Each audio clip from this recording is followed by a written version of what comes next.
am a firm believer that some people are born with a leadership mentality. I am a firm believer that some people can be taught how to lead. I am also a firm believer that some people, no matter how much you try to teach them, they just don't understand. And will never be grasped hold in their lives. But we got to learn how to pick somebody that's just right for the job. Don't believe me? Watch this. Have you ever been sick with pain running through your body and you were looking for a physician? Any old doctor wouldn't do. You want a first-class physician.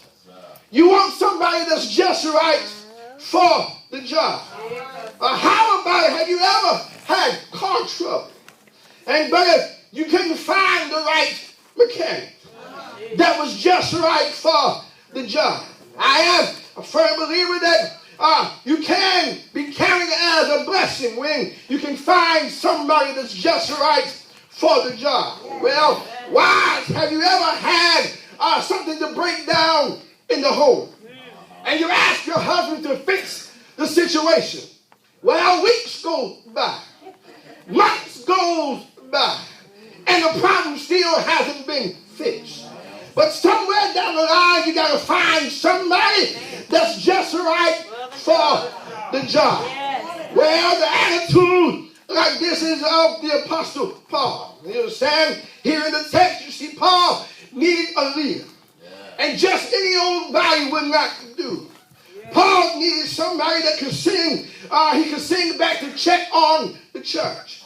The church at Philippi.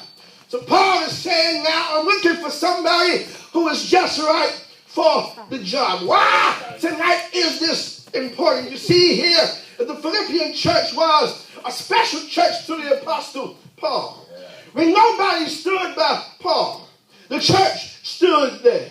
When nobody else tried to help, the church began to help. When nobody else was there to pat them on the back, they sent a love offering. So in essence on tonight, Paul is saying that this particular church that I planted is near and dear to my heart. And I just can't send any old body to this church. I'm looking for somebody that is just right for the job. Now, I need you to understand that Paul did not at random select anyone. In Philippians 2:20, he says, "For I have no man like-minded." Those of you familiar with the story know that there was a certainty of hundreds of people in Rome. In the fact, Paul greets 26 of them by name in Romans 16.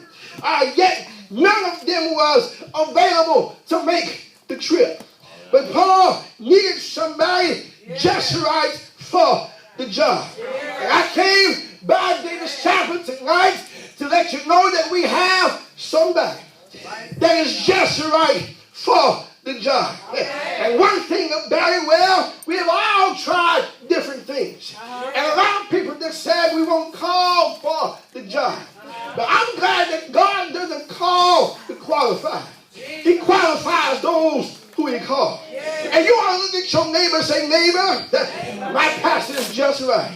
I need y'all to open up your mouth tonight. I know you may be tired in your back, but I need you just to help me just for a few more minutes to let the world know that our pastor that we have is just right for the job. No matter the circumstances that she came up against, no matter what the enemy tried to throw her way, she was just right for the job." Paul is saying here that when I look at the other preachers, yes, they were preaching real good, but it's